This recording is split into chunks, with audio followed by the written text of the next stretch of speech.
वो नजर जिधर जिधर जाए उधर तू ही नजर आए, ऐ मेरे इश्क की इंतहा है सनम। सो जय हिंद डियर, आज हम बीमारियां की बात करते हैं, डिजीज के बारे में बात करते हैं। बीमारियां कुछ ऐसी बीमारियां जो काफ़ी घातक है और उसकी इलाज भी अच्छे तरीके से संभव नहीं हो पाती है। तो हम बीमारियां के बारे में बात करेंगे जो कि आपके एग्जाम के पॉइंट ऑफ व्यू से या फिर आपके रियल लाइफ में जानना भी बहुत जरूरी होता है, ताकि आप उसे अच्छे तरीके से आप खुद व इलाज कर सकें और उसके सिम्टम्स, उसके लक्षण को आप जान पाएं। तो आइए सबसे पहले हम बीमारियां के बारे में जानते हैं। तो देखो, बीमारी जो होती है, बीमारी को डिजीज कहते हैं इंग्लिश में। डिजीज जो होती है मुख्यतः इस धरती पर अवेलेबल जितना प्रकार के हजारों लाखों प्रकार की बीमारियां हैं, वो मुख्यतः भैया 4 तरह से फैलता है। 4 तरह से ही बीमारियां फैलता है। पहला बैक्टीरिया के द्वारा फैलेगा, दूसरा फंगी के द्वारा फैलेगा, तीसरा प्रोटोजोआ के द्वारा फैलेगा और चौथा हमारा वायरस के द्वारा फैलेगा। जितने प्रकार के जो बीमारियां आप इस धरती पर मौजूदगी में देख रहे हो, आपने अपने लाइफ में देखा, अभी तक जो भी आप देख रहे हो, जिसे आपने नहीं भी देखा, अगर वो बीमारी है तो 4 ही तरीके से फैलता है, 4 प्रकार से फैलता है। या तो वह बीमारी बैक्टीरिया से फैला होगा, या फिर वह बीमारी फंगी से फैला होगा, या फिर बोलो तो प्रोटोजोआ, और लास्ट में हमारा वायरस से फैला होगा। जितनी भी प्रकार के बीमारियां हैं 4 तरीके से फैल सकते हैं। लेकिन अब इसमें भी हम एक बात कहना चाहते हैं कि कोई ऐसा नहीं होता है कि सारा के सारा बैक्टीरिया खराब होता है, सारा के सारा बैक्टीरिया बीमारी ही करता है, सारा के सारा फंगी हमारा बीमारी ही करता है, और सारा के सारा प्रोटोजोआ बीमार करता है, और सारा के सारा वायरस बीमारी करता है। कुछ अच्छे भी होते हैं और कुछ खराब भी होते हैं, लेकिन ज्यादातर ये सब चीज जो होते हैं, मोस्टली एकदम ज्यादातर अगर बात करें तो घातक ही होते हैं। लेकिन कुछ ऐसे होते हैं जो काफी लाभदायक होते हैं, जैसे कि ई कोलाई बैक्टीरिया जो लार्ज इंटेस्टाइन में होता है, तो हम लोग को डाइजेशन में काफी हेल्पफुल साबित होता है, काफी मददगार साबित होता है। तो वह बैक्टीरिया हमारे लिए लाभदायक है, वह जीवाणु हमारे लिए लाभदायक है। लेकिन बहुत से ऐसे बैक्टीरिया हैं जो कि हमारे लिए लाभदायक नहीं है। उसी प्रकार से कुछ प्रोटोजोआ भी अच्छे हैं, और कुछ हमारे फंगी भी अच्छे हैं, और कुछ हमारे वायरस भी अच्छे हैं। लेकिन अगर ज्यादातर देखा जाए तो सभी के सभी घातक एकदम साबित होते हैं। तो आइए उसमें से सबसे पहला बीमारी का हम नाम लेते हैं, जिसका नाम दिया गया सिफिलिस। क्या नाम है? सिफिलिस। सिफिलिस बीमारियां की हम बात करते हैं और समझते हैं कि क्या है ये सिफिलिस और क्या इसके लक्षण हैं, कैसे ये रोग आता है और क्या इसका निवारण है। तो बढ़िया से हम समझेंगे, आइए और फिर देखते रहते हैं। चलिए इधर देखिए, सिफिलिस। सबसे पहली बातें जब सिफिलिस की आती है तो यह सिफिलिस जो होता है एक प्रकार के बैक्टीरिया से फैलने वाली बीमारियां होता है। किस चीज से फैलने वाली बीमारियां होता है? बैक्टीरिया से फैलने वाली बीमारियां होता है। मतलब कह सकते हैं syphilis is a bacterial disease. मतलब सिफिलिस बीमारियां जो है बैक्टीरिया से फैलने वाली बीमारियां हैं। कुछ लोग कहे होंगे कि बताइए सर सिफिलिस के हमारा हिंदी क्या होता है?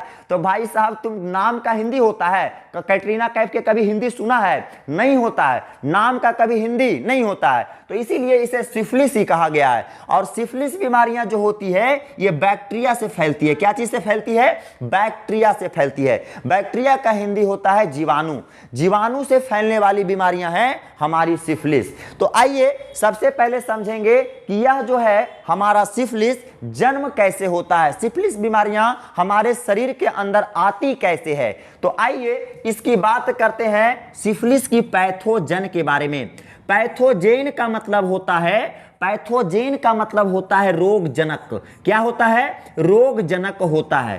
पैथोजेन का मतलब क्या होता है? रोगजनक होता है। नाम ही से हो भैया रोगजनक, और जनक का मतलब होता है पेरेंट्स। मतलब रोग को जो जन्म देता है वही हमारा पैथोजेन कहलाता है। रोग को जो जन्म देगा वह हमारा पैथोजेन कहलाएगा। क्या कहलाएगा? पैथोजेन कहलाएगा। तो बातें करती है कि सिफिलिस का पैथोजेन कौन है, सिफिलिस बीमारी को जन्म कौन से बैक्टीरिया देता है। तो सिफिलिस बीमारी को रोग का जन्म हमारा बैक्टीरिया तो देता ही देता है, लेकिन एक खास बैक्टीरिया का नाम याद रखिएगा, ट्राइपोनेमा बैक्टीरिया। कौन सा बैक्टीरिया है? ट्राइपोनोमा पैलिडियम बैक्टीरिया एक होती है जो आपको सिफिलिस का नाम देती है, सिफिलिस बीमारी का नाम देती है। सिफिलिस बीमारी फैलता कैसे है? बैक्टीरिया से।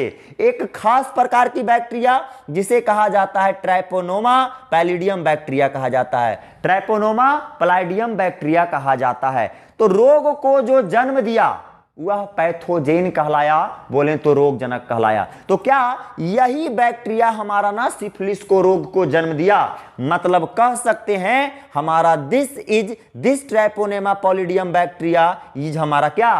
पैथोजेन। किस बीमारी के लिए? तो सिफिलिस बीमारी के लिए। सिफिलिस बीमारी के लिए हमारा ये बैक्टीरिया है जो रोग को जन्म देता है। क्या करता है? रोग को जन्म देता है। तो अब बातें आती है वेक्टर की। वेक्टर का मतलब होता है वाहक। वेक्टर का मतलब क्या होता है जी? वेक्टर का मतलब होता है वाहक, और वाहक का मतलब आप समझते होंगे। वाहक का मतलब होता है वाहन, और वाहन का मतलब होता है गाड़ियां। मतलब जिस पर लोड होके यहां से कहीं और दूसरा जगह शिफ्ट किया जाता है उसी को बोलते हैं वाहक, बोले तो वाहन। तो अब बातें आती है कि यह ट्राइपोनोमा पैलिडियम बैक्टीरिया को क्या गाड़ी होता है इसको, इस बैक्टीरिया को ले जाने ले? तो जी हां, इस बैक्टीरिया को ले जाने के लिए कुछ वेक्टर का काम करते हैं, कुछ गाड़ी रूपा चीज का काम करते हैं। तो आइए समझते हैं कि इस बैक्टीरिया को कौन कौन ले जा सकते हैं और कैसे कैसे हमारे शरीर के अंदर आता है। तो देखिएगा वेक्टर, आइए वेक्टर जो है आता है यूरिनरी इन्फेक्शन से। कैसे आता है? यह ट्राइपोनेमा बैक्टीरिया जो है यूरिनरी इन्फेक्शन से आ सकता है। यूरिनरी इन्फेक्शन का मतलब होता है कि पेशाब के रास्ते से हमारा आ सकता है, पेशाब के जरिए आ सकता है। जैसे कि कैसे आएगा? किसी को पहले से सिफिलिस पकड़ा हुआ है, सिफिलिस बीमारियां का पहले से शिकार है, और जब सिफिलिस का पहले से शिकार रहेगा तो उसके शरीर में कौन सा बैक्टीरिया होगा? ट्राइपोनेमा बैक्टीरिया होगा। अब वह व्यक्ति वॉशरूम गया, वॉशरूम में बाथरूम करके आया, और बाथरूम गया और वहां से निकल के आया और आप तुरंत वहां पे गए तो उसके पेशाब में ट्राइपोनेमा बैक्टीरिया होगा, ट्राइपोनेमा बैक्टीरिया होगा। आप फटाक से चले गए और चढ़ गए या फिर आप वहीं पे जाके उसी बाथरूम में वहीं पे करने लगे, तो होता क्या है? यह बैक्टीरिया तुरंत में आपके बॉडी पर इन्फेक्टेड चढ़ने लग जाती है, या जेनाइटल ऑर्गन के जरिए चढ़ेगी, या फिर आपके अगर आप चप्पल स्लीपर उलीपर नहीं पहने हैं तो आपके पैर के जरिए आप पर चढ़ सकती है, और आप भी क्या इस बीमारी के शिकार हो सकते हैं, इस बीमारी के शिकार हो सकते हैं। तो इसलिए सोच समझ के कहीं वॉशरूम जाया करें, साफ सुथरा में जाएं वॉशरूम करने के लिए। चलिए अब देखिए दूसरा हम समझेंगे एसटीडी और पैथोजेन। वाहक का काम पहला तो किया यूरिनरी इन्फेक्शन, यूरिन के जरिए हमारा सिफिलिस बीमारियां का जन्म दे सकता है।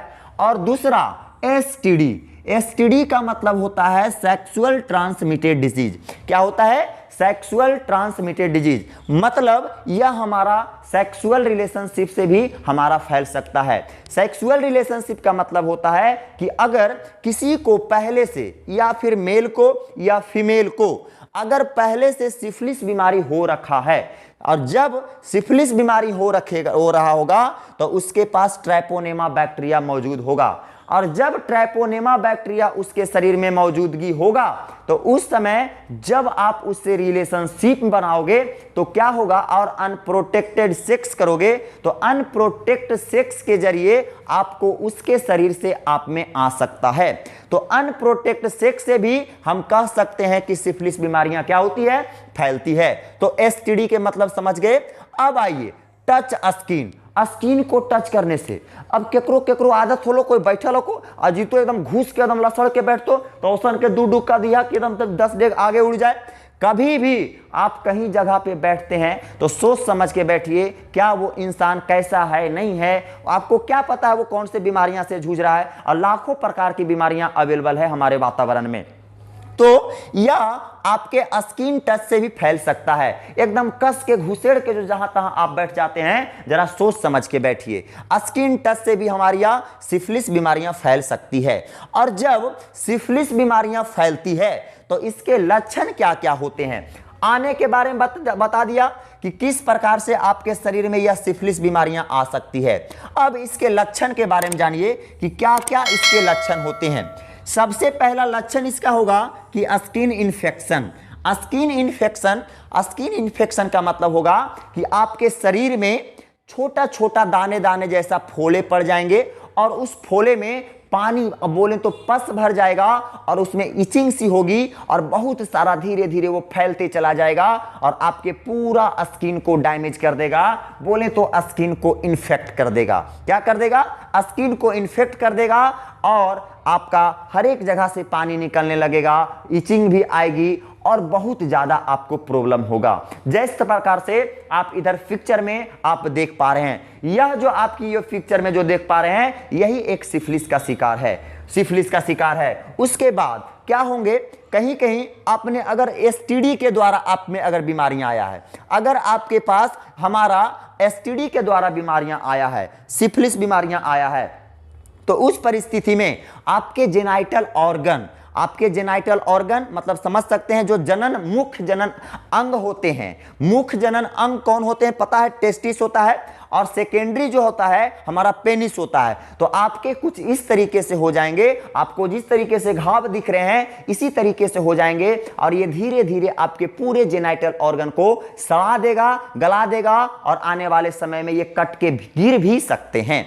मतलब बहुत ज्यादा घातक और हार्मफुल साबित होता है हमारा सिफिलिस। तो सोच समझ के आप जैसे कि फिगर में देख पा रहे हैं, स्किन इन्फेक्शन और अगर यह 6 से 7 मंथ तक आपने इसका इलाज नहीं करवाया, अगर इस सिफिलिस बीमारियां का आपने 6 से 7 महीने तक इलाज नहीं करवाया तो क्या होगी? आप पैरालाइज्ड के भी शिकार हो सकते हैं। पैरालाइज्ड का मतलब होता है आपके अंग पूरा क्या होगा? काम करना बंद कर जाएगा। क्या होगा? काम करना बंद कर जाएगा। किसी एक अंग काम करना बंद कर देगा पहले और धीरे धीरे आपके पूरे शरीर ही काम करना क्या कर देगा? बंद कर देगा। चलिए, और इसके सिम्टम क्या है? Brain infection. क्या है? Brain infection. आपका जो ये दिमाग है, दिमागे इन्फेक्टेड कर जाएगा। क्या होगा? दिमाग इन्फेक्टेड कर जाएगा। तो आप खुद सोच समझ सकते हैं भाई साहब, जब आपका दिमागे इन्फेक्टेड कर जाएगा, आपका ब्रेन ही इन्फेक्ट कर जाएगा, तो आपको पूरा बॉडी को संचालन मतलब शरीर के टोटल बॉडी कंट्रोलर का रिमोट जो हमारा ये ब्रेन ही होता है 1400 ग्राम का, अब यही ब्रेन में हमारे इन्फेक्ट कर जाए तो क्या जाहिर सी बात है आपके शरीर पैरालाइज्ड हो जाएंगे। क्योंकि यह ब्रेन ही है जो आपको कहता है ये हाथ को उठाओ, आगे चलने की प्रेरणा देता है, आपसे बोलने की प्रेरणा देता है। सारा काम ये 1400 ग्राम ब्रेन का, दिमाग का है भाई साहब। सारा होशियारी इसी में ढुकल है। मतलब कह सकते हैं अगर ज्यादा दिन तक ट्राइपोनेमा बैक्टीरिया आपके शरीर के अंदर इन रहा, ढुकल रहा, तो आपको बहुत बड़ा लंबा एकदम प्रॉब्लम आप में डाल सकता है। आपको ब्रेन को इन्फेक्शन कर देगा, जिससे होगी क्या कि आपके कंप्लीट नर्वस सिस्टम डाउन हो जाएंगे। अगर बहुत दिन तक इलाज नहीं मिला तो कंप्लीट नर्वस सिस्टम डाउन हो जाएंगे। मतलब ब्रेन से संबंधित जितने भी प्रकार के ऑर्गन जो हमारे जुड़े हैं, जो हमें किसी चीज को काम करने में या किसी चीज को पकड़ने में मदद करते हैं, सारा चीज चौपट हो जाएगा, सारा डैमेज हो जाएगा। अब खुद सोच सकते हो तुम, अगर ब्रेन ही डैमेज कर जाए, अगर नर्वस सिस्टम ही पूरा डैमेज कर जाएगा, तो क्या आपके शरीर पैरालाइज्ड नहीं होंगे? क्योंकि आपका दिमाग भी कुछ कहेगा नहीं कि इसको हाथ उठाना है, पैर उठाना है। आपको किसी चीज का ज्ञान नहीं रहेगा, आपको लैट्रिन बाथरूम तक पता नहीं रहेगा, क्योंकि सारा कंप्लीट हमारा इस रिमोट कंट्रोल में होता है। किसी भी चीज का कुछ अगर होता है तो इसी को पता चलता है। मतलब बाथरूम से लेकर आपके लैट्रिन उटरिन किसी चीज का पता नहीं चलेगा, कंप्लीट नर्वस सिस्टम डैमेज कर जाएगा। तो जब कंप्लीट नर्वस सिस्टम डैमेज करेंगे तो जाहिर सी बात है आपके शरीर पैरालाइज्ड हो जाएगा। और पैरालाइज्ड एक ऐसी मृत्यु है, जीता तो इंसान है लेकिन वो उससे अच्छा है कि उसकी मृत्यु ही हो जाए। क्योंकि पैरालाइज्ड पेशेंट को आप देखे होंगे, अगर किसी एक पैर से तो बात अलग है, लेकिन पैरालाइज्ड अगर पूरा तरीके बढ़िया से मार दिया पूरा शरीर में, आप मूवी में देखे होंगे तो व्हील चेयर पर चुपचाप ऐसे करके, गुंडा उंडा के बाबूजी हैं तो ऐसे करके सुतल रहेंगे ऐसे करके, और कहेगा कि और जने जने जाएगा एकदम लड़े उड़ेले कि बाबूजी के एकदम ले जाना है तो फलना आदमी को मारना है एकदम एक बाबूजी के अखिया के सामने। हालांकि वो सब फॉल से रहता है, लेकिन आप देखे होंगे व्हील चेयर पर जो ले जाके जने जने तने ले जाते रहता है वही पैरालाइज के शिकार होते हैं। और उसे ना ही भूख का पता चलेगा ना किसी चीज का पता चलेगा, उसे सब कुछ खिलाना पड़ेगा। मतलब एक तरीके से कहो ना, फिजिकल तरीके से उसकी क्या हो गई, मौत हो गई। बस उसका फेफड़ा चल रहा है, हमारा ब्लड सर्कुलेशन चल रहा है, उसके सिवाय उसके शरीर के सारा अंग ऑर्गन काम करना बंद कर दिए। तो बताओ भाई साहब, वैसे लोग जी कर भी आपके परिवारों के लिए, किसी का भी परिवार के लिए एक बोझ साबित हो सकते हैं। मतलब अगर नर्वस सिस्टम किसी का ब्रेन इन्फेक्शन और पूरी तरीके से नर्वस सिस्टम डैमेज कर जाए तो बढ़िया से भगवान को मनाना चाहिए, हे भगवान हम चले जाएं इस दुनिया से, वही अच्छा रहेगा। क्या मतलब कंप्लीट नर्वस सिस्टम डैमेज कर जाएगा, और जब कंप्लीट नर्वस सिस्टम डैमेज करेगा तो आप संपूर्ण तरीके से आप पैरालाइज्ड हो जाएंगे। क्या कोई दिक्कत? चलिए अब आते हैं दूसरी बीमारियां की बात करते हैं, बारे में कोलेरा के बारे में समझते हैं। अब नेक्स्ट बीमारी हम कोलेरा के बारे में समझते हैं कि कोलेरा क्या कहता है। तो कोलेरा भी जो है यह एक प्रकार का बैक्टीरिया से फैलने वाला बीमारी है। किस चीज से फैलने वाला बीमारी है? बैक्टीरिया से फैलने वाली बीमारियां, हमारा ये भी कोलेरा भी बैक्टीरिया से फैलने वाली बीमारियां है। अब इसमें भी आता है पैथोजेन का बात, और पैथोजेन का मतलब हमने क्या कहा, रोगजनक होता है। पैथोजेन का मतलब रोगजनक, मतलब रोग को जन्म देने वाला ही रोगजनक कहलाता है। तो रोग को जन्म कौन देगा जी? बैक्टीरिया, क्योंकि कोलेरा एक प्रकार का बैक्टीरिया से फैलने वाला बीमारी है।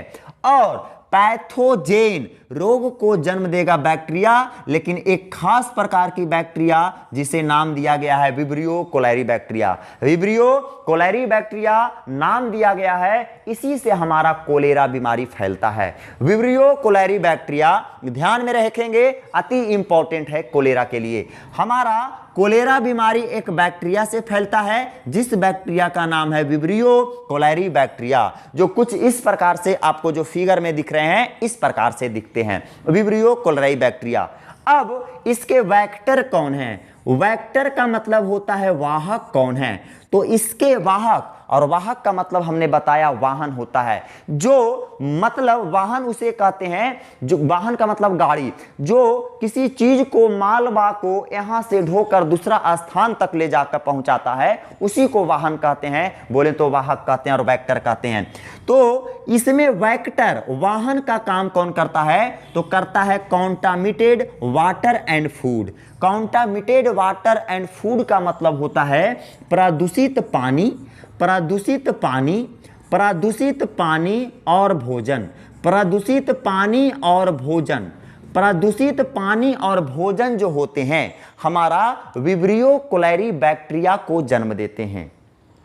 इसीलिए आप क्या करो, कभी भी खाना में अगर दिक्कत हो तो कोई बात नहीं, लेकिन पानी एकदम स्वच्छ पिया करो, क्योंकि प्रदूषित पानी और भोजन से हमारा कोलेरा बीमारियां का जन्म होता है। मतलब कह सकते हैं ये जो हमारा विब्रियो कोलेरी बैक्टीरिया है, यह हमारा वाहक का काम कौन करता है? विब्रियो कोलेरी बैक्टीरिया प्रदूषित पानी में रहता है और भोजन में रहता है। खराब खाना, खराब भोजन में हमारा विब्रियो कोलेरी बैक्टीरिया होते हैं, और अगर जब आप उसे खा लेते हो और पी लेते हो तो उस खाना के जरिए आपके शरीर में प्रवेश किया, तो वाहक का काम किया कौन? खाना और पानी किया।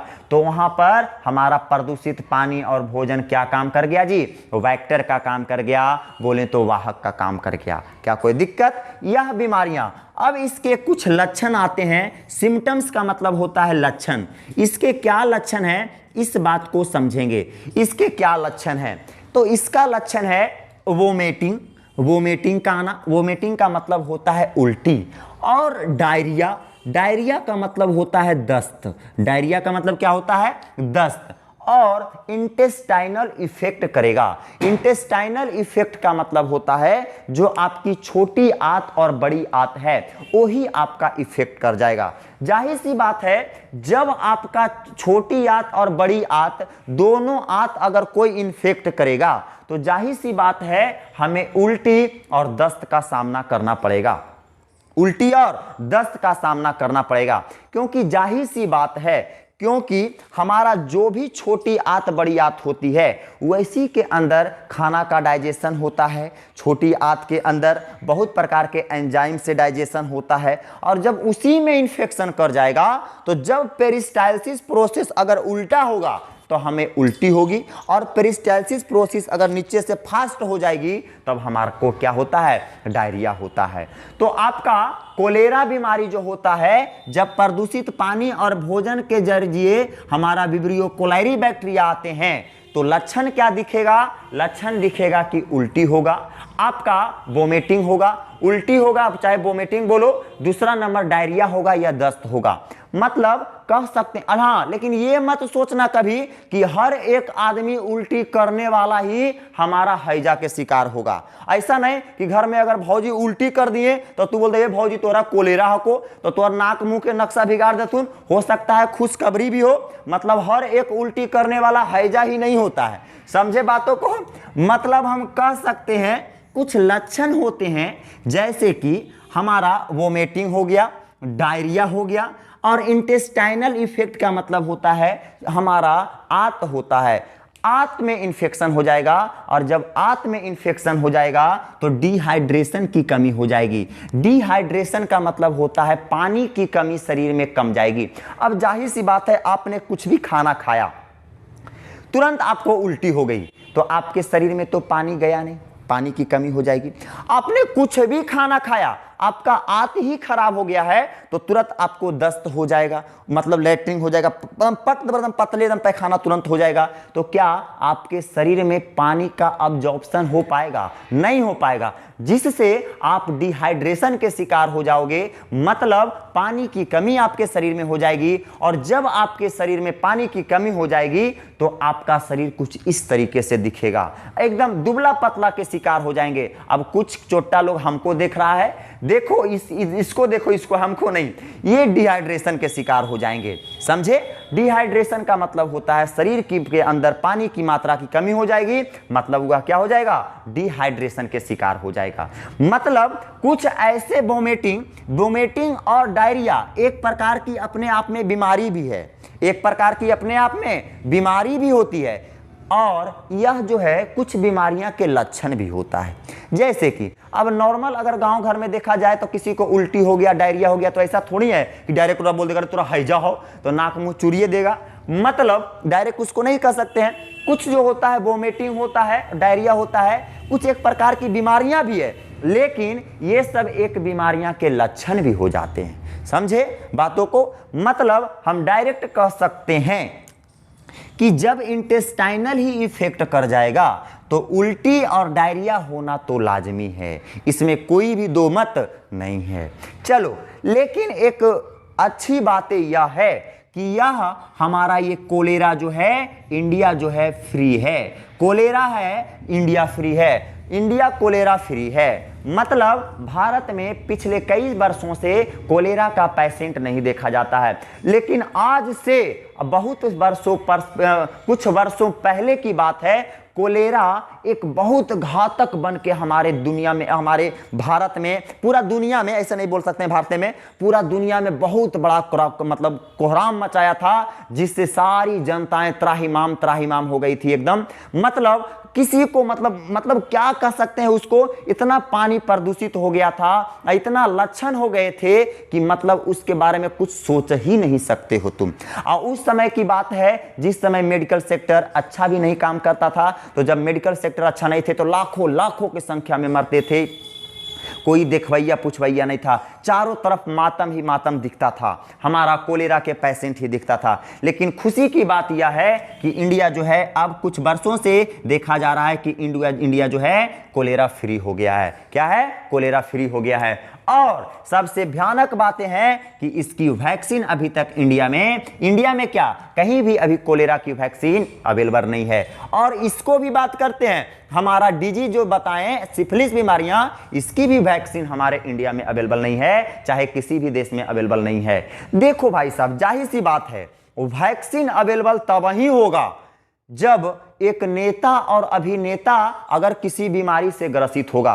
अगर ये कड़वा है लेकिन सत्य है, अगर कोई बड़ा खानदान का जैसे नेता अभिनेता के बेटा के अगर कोई सब बीमारियां होगा तो तुरंत में वैक्सीन पर काम चलने लगेगा, तुरंत उस पर मेडिकल सेक्टर एकदम पूरा एक्टिव हो जाएगा। लेकिन एक गरीब इंसान का बच्चा गांव घर के गरीब बीमारियां से मर गया, खांसते खांसते मर गया, कोई देखने तक नहीं उसको आया, उस पर क्या मेडिकल सेक्टर काम करेगा? कोई नहीं काम करेगा। लेकिन आज कोई नेता और अभिनेता के बेटा एगो कोई छींक दे तो उतने में मीडिया वाला छींका, फलाना के बेटा छींका, क्यों छींका? इस पर जांच होना चाहिए, सीबीआई जांच होना चाहिए, नारकोटिक मतलब दुनिया भर प्रकार से जांच करवा देगा। काहे छींका?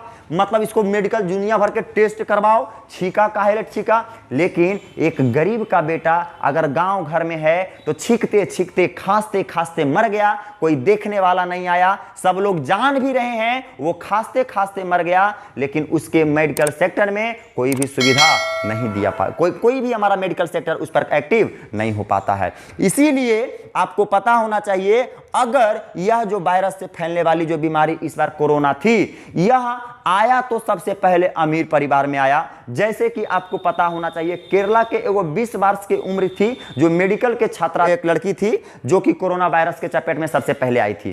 तो क्या है, वह कोरोना वायरस अगर गरीब के परिवार में आता तो क्या वो तड़पता तड़पता मर जाता, उसे कोई देखने नहीं आता। लेकिन ससुरा ये बीमारी आया ही उसी के घर में जो खुद एक मेडिकल सेक्टर में काम कर रहा था, और मेडिकल सेक्टर में काम करते रहते छेद वह एक प्रकार के बड़े फैमिली से बिलोंग्स करता था। तो तुरंत उसके लक्षणों को जांच करने लगा सभी लोग, और लक्षणों के जांच करते करते बहुत से प्रकार की भी हमारी मेडिसिन आ गया, मेडिकल क्षेत्र सुविधा भी अवेलेबल करा दिया गया।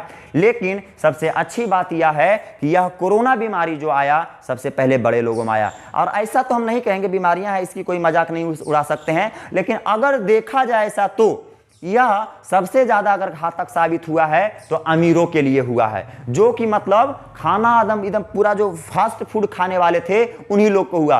क्या हम जैसे हम अपनी नजरों से देख रहे हैं तो गरीब लोगों को ये कोरोना उतना कुछ कर नहीं पाया, क्योंकि वो नमक रोटी खा के रख के अपना एंटीबॉडी को बना के रखा है, और उसका कोई किसी का मजाल नहीं है कि उसको कोई बीमारी टच कर सके। तो यह कोरोना बीमारी जो भी आया मुख्य रूप से बड़े लोगों को टच किया, इसीलिए इसका हजारों प्रकार की वैक्सीनें बन गई, जैसे फाइजर बन गया, तुरंत स्पुतनिक बन गया, तुरंत कोविशील्ड बन गया, बहुत प्रकार की बीमारी हमारी तुरंत वैक्सीन में बन गई। लेकिन यही गरीब के पास होता तो सच बात बता रहा हूं, अभी भी अगर गरीब के बच्चा के अगर किसी का अगर बीमार पड़ जाएगा तो उसे देखने वाला कोई नहीं होगा, तड़पता तड़पता मर जाएगा, लेकिन उसकी कोई हाल पूछने तक नहीं आएगा, और कौची तौर पर मेडिकल सेक्टर काम करेगा। समझे बातों को? तो चलिए यहां तक आके आपकी ये दोनों बीमारियां को हम अच्छे तरीके से कंप्लीट किए, और वादा है कि आप अच्छे तरीके से समझे होंगे। और बहुत प्रकार की बीमारियां हम आपके सामने बताएंगे और आपसे परिचित कराएंगे, जो आप परिचित नहीं हैं उस सब बीमारियों से परिचित कराते रहेंगे। तो चलिए आप बढ़िया तरीके से इस वीडियो को अगर देखें और पसंद आया तो लाइक शेयर सब्सक्राइब जरूर करें, और अपने दोस्तों के साथ भी शेयर जरूर करें, और मिलते हैं फिर नेक्स्ट वीडियो में। तब तक के लिए जय हिंद। दिल है कि मांगता हूं।